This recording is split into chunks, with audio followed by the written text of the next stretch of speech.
Welcome back, everyone. So I'm going to recreate this look that I wore to M's holiday party. And another topic I want to focus on in this video is a Reddit forum I kind of stumbled upon. It's one of the largest growing subreddits this year, and it's called Anti-Work. The description reads that it's a subreddit for those who want to end work, are curious about ending work, want to get the most out of work-free life, want more information on anti-work ideas, and want personal help with their own jobs, work-related struggles.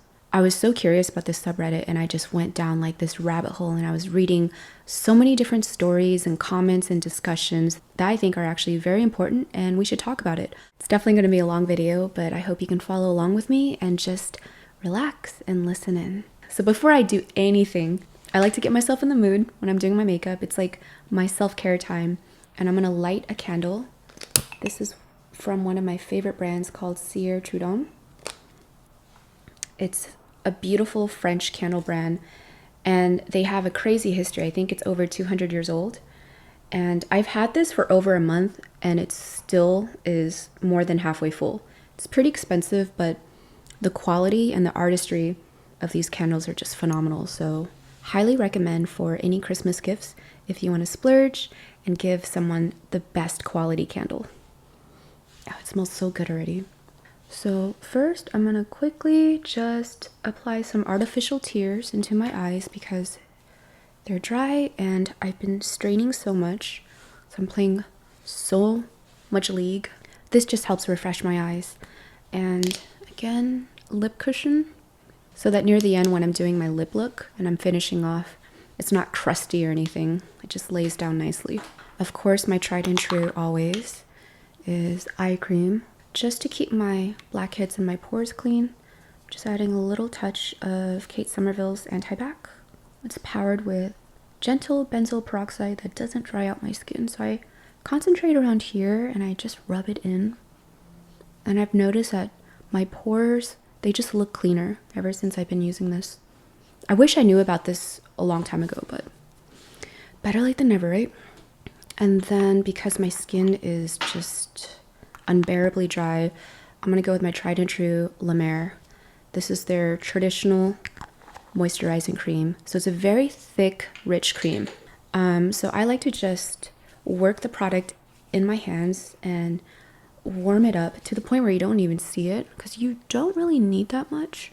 And I press the rest of it into my skin like this. I'm really pressing it in. Press, press, press. You don't want to just slather it on like that and wipe. You just want to press. I'm concentrating on areas that need that extra love. And then I'll go in with a sponge and I will just pat it inside. Just really making sure it's worked in there like so.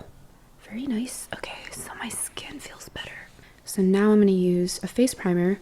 This is the Rethinking Precision Shield. This is my go-to face primer. This is my favorite micro mister. So it looks like it's nice and settled. Got myself brand new Daydream cushion. You can see here it says your dream awaits. Like this should be enough for my entire face. And I will focus around my cheek area like this. Right?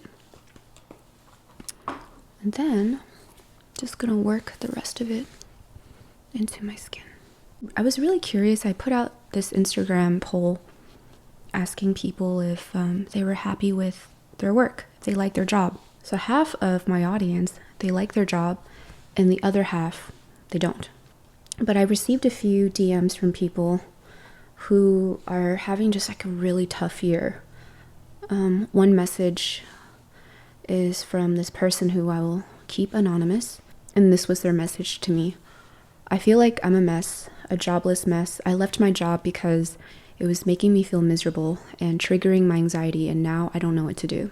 I received actually hundreds of messages very similar to this, where either people were fired, they left their job because they were miserable, or they graduated and they can't find a job.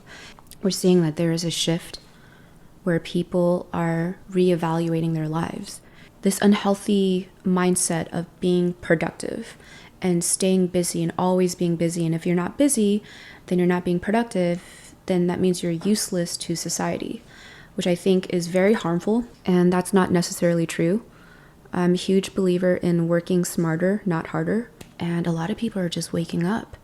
They're reevaluating their lives, they're recentering their self, they are pursuing their own interest and skills, which I think is incredible. So the more I was reading about the anti-work movement, because at first, the first impression I think most people get, I would say, is, oh, these people are just lazy. They don't want to work. But that's not necessarily true. There's a lot of people in this movement that love work, but I think the work they were doing lost meaning. So I had a conversation with a friend of mine who was at UPS. The moment my friend walked in, they just noticed how quiet the environment was, how depressing it looked to, like, it was fluorescent lighting in the ceiling. Everything just looked like a sad corporate office. So they spoke to the cash register person, and they were asking, like, yo, like, how come you can't play music? It's so quiet here. No one's here. You should be able to play music. It's kind of sad because their manager mentioned how they're not allowed to play music. You know, music is also such a great way to pass time. So, like, little things like that, like being able to play music, you know, investing in nice lights, because fluorescent lights are so shitty. It's like that ugly blue-green light that you see in corporate offices, you know? I'm a huge believer in just having like a really nice space for your team, for your employees. Because think about it like this, they're spending so much more time working than they are with their family. Essentially, their colleagues are their second family. So if you think about it like this, if they're spending so much time away from their family, wouldn't it be nice to have a nice environment for them where they can really enjoy their work and be more inspired? Like little investments like that, you'd be surprised how more productive and how it just boosts the morale of the team. It's really sad how people just don't care. If anything, I hope a lot of the people who are unemployed, but you have like either savings or you have family that can, like, you know, take care of you, keep a roof over your head, I think like this is a great time to learn. And I'm not talking about learning like going to school again. Self-learning. I would say that's probably one of the most powerful and the best traits you can have, is being proactive and being a self-learner and applying what you've learned to something. So applied education, self-learning, if you can master those two things, you can go so far in life. I'm a huge believer in that. I think a lot of people are just scared to fail, and that's why they don't even want to try, or they just don't have interest in learning something new, which I can understand. Like, especially older people, like my mom, like it took me years to get her to use an iPhone. Like she still wanted to use her flip phone. So it starts with developing healthy habits, being able to be adaptive, proactive, proficient, and most importantly, applying these skills to something.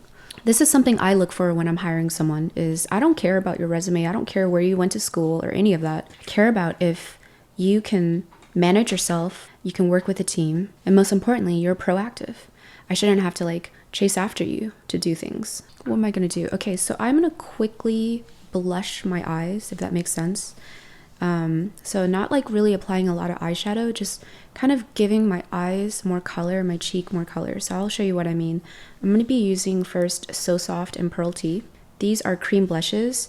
Technically, I'm using it off-label because we haven't tested if it's eye safe, but I will be your guinea pig. And I've been using this on my eyes and I haven't had any irritation or anything.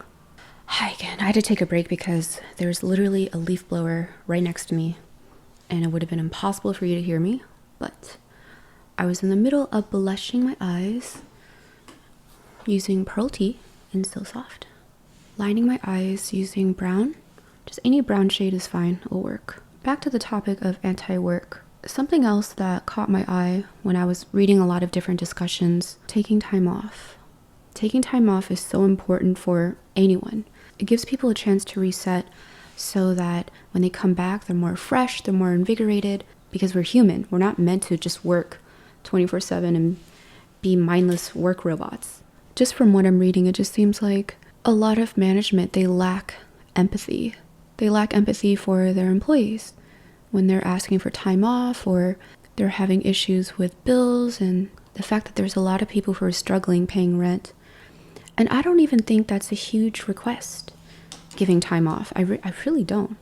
I've seen this a lot in workspaces where management, bosses, they have this superiority complex and they lack empathy for their employees. So a lot of people are waking up, they value their time and energy more now, and they're pursuing other interests, and I honestly don't blame them. This is the time to learn as much as you can, be a sponge, be like a kid again. Don't be afraid to start all over again, because this is definitely an opportunity and chance for you to develop new skills. But I was applying lashes on, and I'm testing out these new lashes from my friend's brand called Doe Lashes, and I really like these. So I'm using Venetian Rose here. You could see that I'm using it more like a contour. Sometimes when we think of contours, we think that it has to be like a neutral color, but contouring is really about values. It's about how dark and how light something is, and it could be different colors. You can technically contour with green if you wanted to. And then I'll use Baby, which is my favorite. You guys know how much I love Baby. And I just add it right here and here, like closer to my eye area, and then I'll blend it, of course. It's so easy to blend, hence the name So Soft. I wanted the name to really reflect the texture and the feel of this product. There's really nothing like it.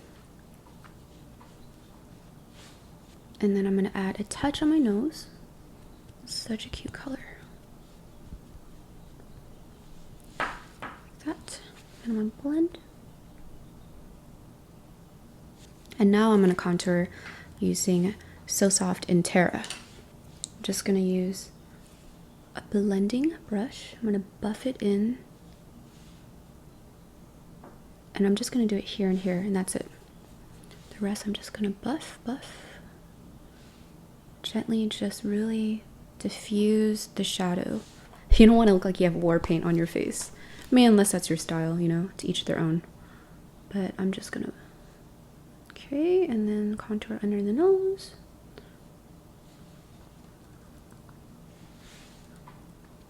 Nice. Just removing any excess lip skin, dead skin. It just comes right off. It's so nice. Now I'm going to go in with my lip. So I can't really reveal yet this product, but it is a working prototype and I absolutely love it. Can't wait to launch it. I've really been into like deeper, rosier colors. Just because it's winter now, I really like this color tone. Love this color. It's so pretty. Okay, so I'm going to finish off the rest of my eyes with Cosmic Pearl. So this is in Star Child, and I'm just going to glaze it on the top part of my eyes. I'm just going to pat it with a synthetic brush. It just gives me like that nice dewy finish. And I'm going to finish off with my favorite. So I'll be using Clarity. I'm just gonna sprinkle some right here and here. So this is my final look. So all I have left are my earrings. So my final touch-up is always with fragrance. I'm almost out of it, so I need a new one. But just a little. It smells so beautiful. It's like a nice burnt sugar. Yeah, so to go back to just everything I've been talking about, there was a topic in the anti-work subreddit that really spoke to me, and I'm showing you right here. It says, anti-work is not a right versus left issue. This is a top versus bottom movement. Everyone deserves to have a livable wage. Every single person, no exceptions. No one should have to work until death or work multiple jobs just to survive. Don't let multi-billionaire corporations pit us against each other. This isn't a social issue, it's an economic issue that negatively affects all of us. I believe there's a lot of social engineering that's happening right before our eyes that is dividing us. It's dividing the people, the working class, where we fight against each other, while those at top, they get to basically just control everything. And they're engineering these false narratives that are putting us against each other. If you think about it, the top 1%, there's very few of them compared to the rest of the world and everyone else. And imagine if we put aside our differences and worked and helped each other and understood each other more we see each other as enemies rather than brothers and sisters. And we have a common enemy, which is a very small percentage of people who are puppeteering everything, who own everything. And I truly believe people are waking up from this. They're starting to see beyond the veil that's in front of us. I know this year was very tough for a lot of people around the world because of just a lot of the uncertainties with the future. Inflation, of course, what's happening with money. There's been a lot of civil unrest around the world too. So I didn't come in with this video for solutions. It was really just more to have like an open dialogue and discussion with you on this, because most people are not happy with their jobs. They don't feel valued. They have meaningless work. They have soul-sucking jobs that are robbing them of their time and energy, where they can allocate that to things that they enjoy, they love. I remember growing up and going to school and being told this was how things worked. And if you follow the rules and you're a good person, you're a good citizen, you will be rewarded. Now that I'm older and I see the world through a new lens, through the lens of someone who's an adult, who's in this economic system that is so far from the truth. It's the corrupted people who are winning and who are passing off the laws and rules. And those who are decent people who are taxpayers, they're the ones who are getting robbed. They're the ones who are getting blindsided by the system. And I think people are just fed up. I think people just want sovereignty. I think people want to be able to pursue their dreams. So now we have to reevaluate, what is the future going to look like? I think this is a good note that I can end on, is that in life, you can make so many different plans and be prepared, but there's so many elements that are completely out of your control. And being anxious about things you have no control over will only make things worse. And so the best advice I can offer that I used myself when I was feeling anxious and I was in debt and I didn't have a job and I had to figure my future out was to learn. Be a self-learner. You have so much knowledge at your disposal now compared to when I first started out. And you can learn so much and learn things that bring you joy. Learn things that you're good at. Learn things that can help you create a better future for yourself. And in a way, yes, it is scary, but it's also exciting. That means it's a new adventure. There's new things to be created and to be learned. And you have to ask yourself, where do you want to start? Don't be scared of the unknown. See it as an invitation to grow as a person. And also, it's exciting. You never know where it's going to take you, right? That is the best advice I can offer. So, yes, thank you so much for watching and just for listening to me rant and vent. I really appreciate it. And I will see you on my next video. Good luck.